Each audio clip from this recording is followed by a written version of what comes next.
بسم الله الرحمن الرحيم. أعزائي المشاهدين، السلام عليكم ورحمة الله تعالى وبركاته. أرجوكم تنشرون الحلقة هذه على أعلى وأوسع نطاق، واللي يقدر ينزل الحلقة وينشرها في قناته تفضل، حلال عليك، اخدم دينك أخي العزيز. المذيع المصري اللي محسوب على مصر للأسف عمرو مين يدفع أكثر. عمرو مين يدفع أكثر؟ زعلان ليه يا عمرو زعلان؟ ليه يا حبيبي؟ زعلان على مدرسة في مصر طلعت صور للطابور الصباحي. فلما طلعت الصور شوفوا البنات ايش لابسين في هذا الطابور. شوفوا بنات مصر. لما اقول لكم انا شرفاء مصر، لما اقول ان مصر الحمد لله رب العالمين فيها الشرف وفيها الخير، ففيها الشرف وفيها الخير. فشوفوا هذا المنظر. زعل مين؟ ضايق مين؟ ضايق الخولات. الحجاب والزي المحتشم يضايق القوادين. دائما يجوني ناس يقولون انت ليش تقول قواد يا حبيبي؟ ما في. شوفوا ايضا هذه صورة ثانية للبنات الشريفات العفيفات المصريات الحقيقيات في هذه المدرسة، قاعدين في حالهم ولابسين لبس بكل أدب واحترام. لكن طبعا الإنسان الخول، الإنسان في كثير ناس من أهلنا في المغرب وفي الجزائر يقول لك ايش معنى الخول؟ الخول يعني زامل نعم. فالناس الزوامل والخولات والمعرصين يعني سبحان يباقبق لما يشوف العفة والشرف. لو أحلى شيء واحد يجيني يقول عبد العزيز أنت ليش مؤدب مع قطر ومؤدب مع بعض الناس وتتكلم بشدة وبعنف مع الخول والقواد واللي حارب الله ورسوله والإسلام واللي أجندته حرب على الإسلام؟ هذا لازم نعطيه بالجزمة. تفهمون الدين عدل ولا لا؟ المحترم من كلمة باحترام. فهذا طلع في حلقة يقول لكم كلامي ما له علاقة بالحجاب. وما اللي علاقة بإيه يا عمر؟ ليه علاقة بإيه يا عمر؟ فيقول لكم كل واحد حر في لبسه. أنا قاعد أقول لكم الكلام اللي قاله. زين ما دام كل واحد حر في لبسه، بواسيرك منفوخة ليه على الشرف يا عمرو؟ لا، هو يقول لك أنا ما لي علاقة في الحجاب، لكن السودة ليش السواد؟ وبعدين يقول لكم إن اللبس هذا اللي لابسينه البنات مش من ثقافة مصر. نعم مش من ثقافة مصر. أنا أرد عليك يا عمرو وبقول لك حاجة. نعم، اللبس هذا مش من ثقافة قوادين مصر اللي زيك وخولات ومعرسين مصر اللي زيك. هذا اللبس من ثقافة شرفاء مصر وأكرام مصر والناس المتدينين اللي يخافون الله ورسوله. أنت عارف ثقافة خولات مصر اللي زيك إيه؟ أنت زعلان يا عمر على هاللبس. طيب أنا حوريك صورة. أنتوا تدرون هذا عمرو النجس يحب إيش؟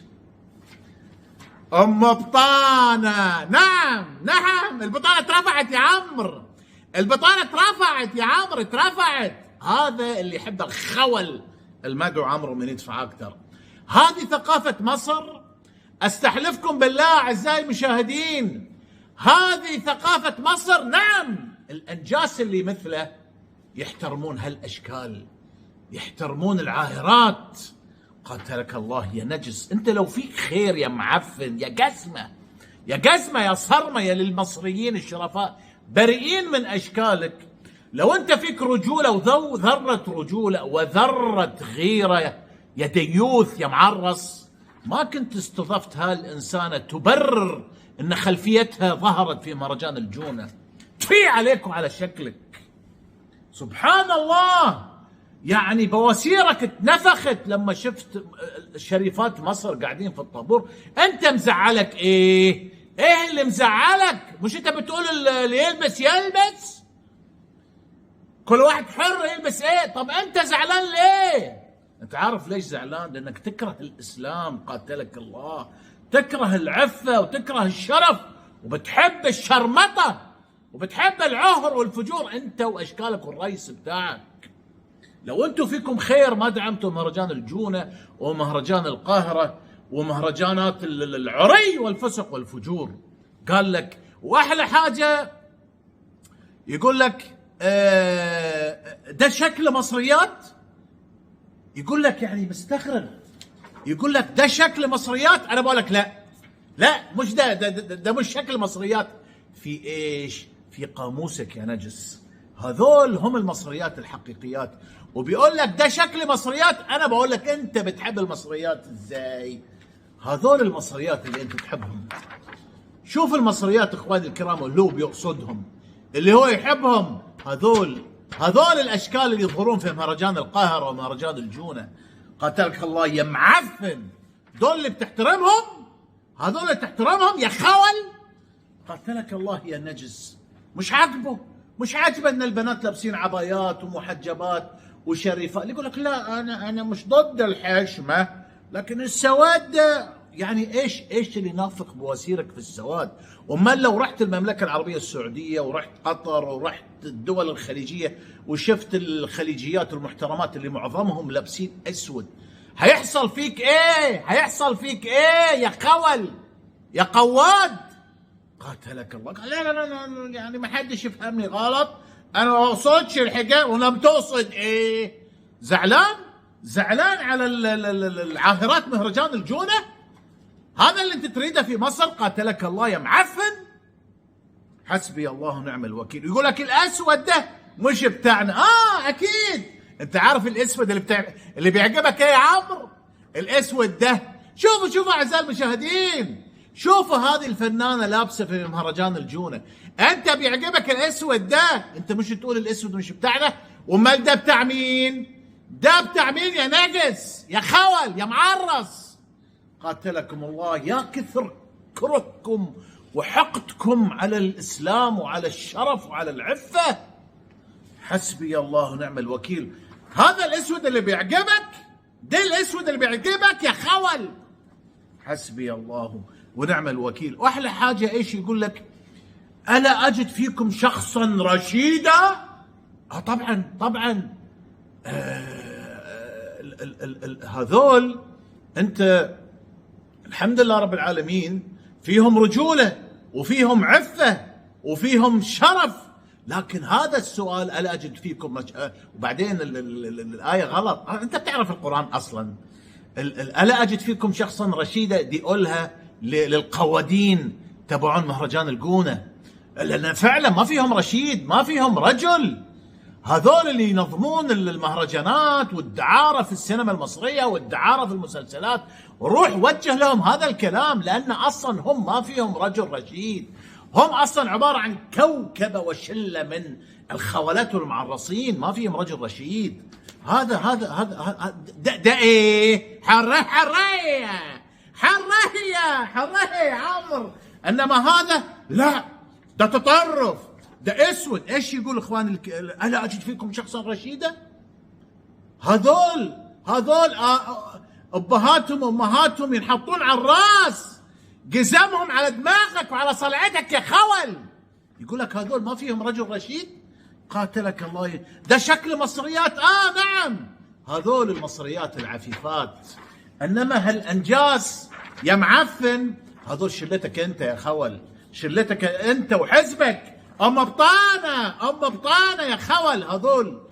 هذول اللي انت تفتخر فيهم. قاتلك الله. اللي مزعلك في الشرف وفي العفه يلبسوا اللي هم يلبسوا، انت مالك؟ انا اقول لكم اخواني الكرام، فعلا هذا الاعلام النجس اللي مصر بريئه منه. والله اخواني الكرام، لما الموضوع يكون فيه حجاب وشرف وعفه تنتفخ بواسيرهم وقرونهم تطلع. لما واحده تتعرى يدافعون عنها، يدافعون عن العري. قاتلكم الله يا كلاب. الأحلى حاجة يقول لك آخر حاجة، المدرسة مين يقودها؟ المدرسة دي مين بيقودها؟ أنا بقى حاب أقول لك إن المدرسة اللي يقودها رجل الحمد لله رب العالمين، ينحط على الراس انما مهرجانات الجونه ومهرجانات القاهره السينمائي، انا حاب اسالك سؤال. مش انت بتقول المدرسه من بيقودها؟ انا بقول لك المهرجان ده من قودها؟ عارف ولا مش عارف؟ المهرجانات دي من قودها يا قواد؟ قاتلك الله يا معفن. وبعدين اخر حاجه يقول من انتم؟ انا اقول لك من انتم. هذول من انتم؟ هذول شريفات مصر، امهات مصر، احرار مصر، هذول اللي مصر تفتخر فيهم. لكن انا اسالك انت، من انتم؟ انت عارف من انتم؟ انتم الخوالات والمعرصين والديوثين والخنازير والقوادين على الشراميط.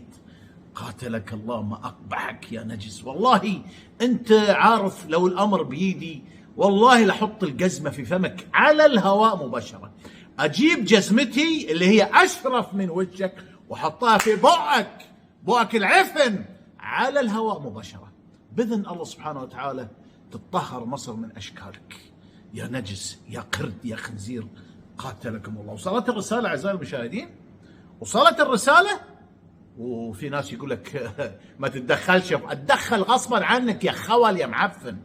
هذه مش مصر، هذه بيئة عفنة نجسة، وهؤلاء سرطان لابد أن يزال من جسد مصر. مصر شريفة طول حياتها، لكن سبحان الله لم تتشوه سمعة مصر إلا بعد الضباط الأشرار والثورة اللي جاءت لتحويل مصر إلى دولة للأسف منهارة في جميع المجالات. قاتلكم الله ما أقبحكم. قال من أنتم؟ أنت اللي من أنت يا خول.